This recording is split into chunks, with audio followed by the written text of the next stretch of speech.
Boom! Hello everyone, Figure Mode here, long time no see. Sneaking into January with the first video of 2020, and we're going to be taking a look at the Mortal Realms, which is a part magazine collection. Recently came out. It's kind of the equivalent of 40k magazine part work that they did. I can't remember what it was called, but anyway, this is the Age of Sigmar version. So you get figures and other stuff every week in a magazine which you can collect. It's got the rules, everything you need to know how to play. The first issue is only $2.99, which is, I don't know, like $5 maybe, US, and it's great value because in this one you get 13 miniatures, 6 dice and 1 ruler. This is the ruler. It's a kind of see-through flimsy one, but still pretty useful. You also get a magazine with things about the game. You get a bit of background stuff like War in the Underworld, some lore on Nagash, who's been around forever, again, that you can put in. You also get some information on Sigmar, Shyish, the Realm of Death, etc. All the stuff to do with the Mortal Realms stuff. There's a poster. See what that looks like. It's a pretty big poster. Huge poster, in fact. It's a big guy. Obviously some Stormcast Eternal chap. But the reason we're all really here, you also get a little board that you can play with. The reason we're all here is the figures, which I'll go and grab now.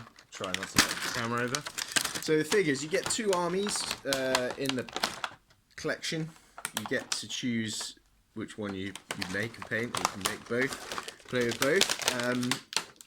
But you get Night Haunt, I believe they're called. They're like ghostly chaps, ghostly figures. You get 10 of those. Are chain rasps, I believe, are the official name of them. And then you also get Stormcast Eternals. So you get 3 Stormcast, and they're all these push fit models.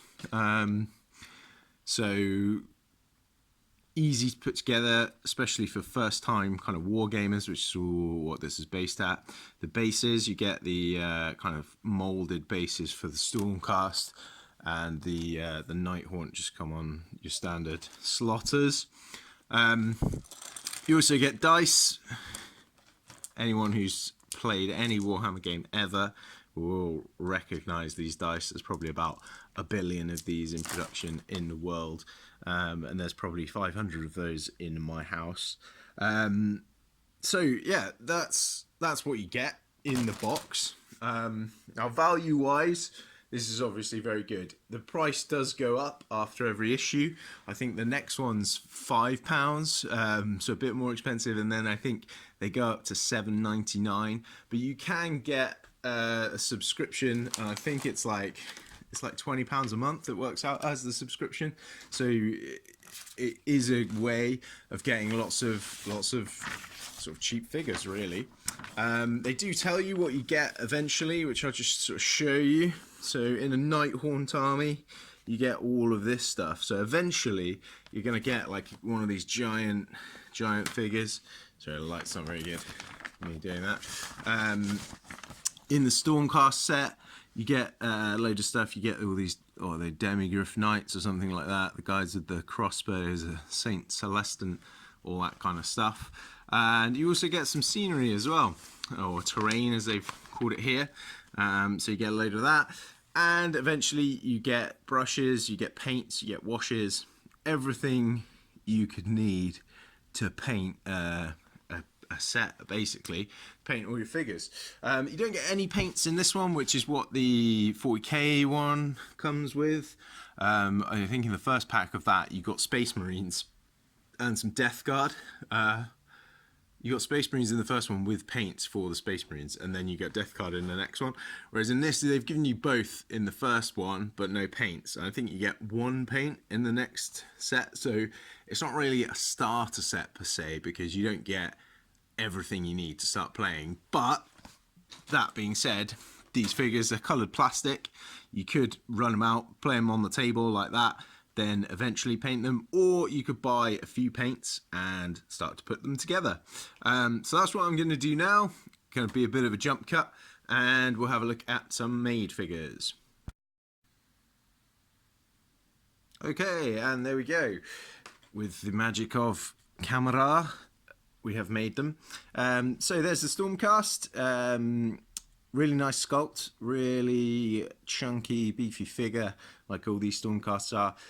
Relatively easy to put together. I wouldn't say simple. It took a bit of kind of, I don't know, fiddling about, I suppose. You have to put it together in a certain order, push fit it together in a certain order, which might not be the easiest thing if you've never put a figure together before.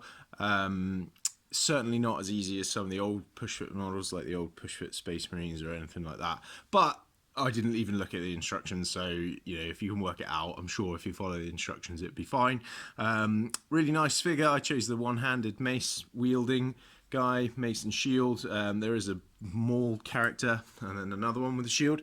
The chain rasp, on the other hand, really super simple to put together.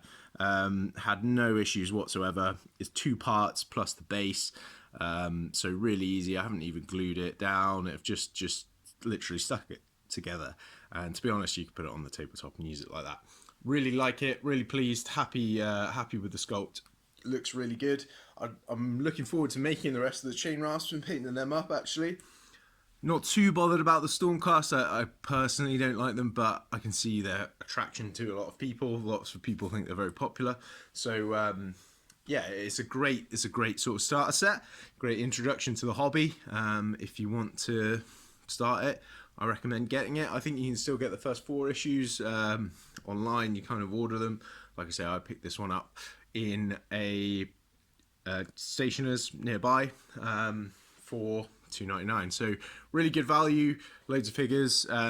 If you want to see me paint these figures up, let me know in the comments. I'm happy to do a little painting tutorial. I've got a scheme in mind for the Nighthawk already, but would also paint the Stormcast here, if that's something that'd be of interest to you guys. And if you want to see anything, let me know. Again, let me know in the comments. I'm also going to be doing a lot of 3D printing videos coming up, as I got a 3D printer recently. So mostly going to use it for printing minis and things like that, or wargame related, role-playing related stuff. So if that's something you want to see, and you want to see the printer in action or the things I printed, again, let me know, and I'll show those. Otherwise, I'll just show the ones I like. Yeah, so thanks very much, guys. Please like, please subscribe, and yeah, look forward to more videos, hopefully a bit more frequently than this one. Thanks very much. Bye bye.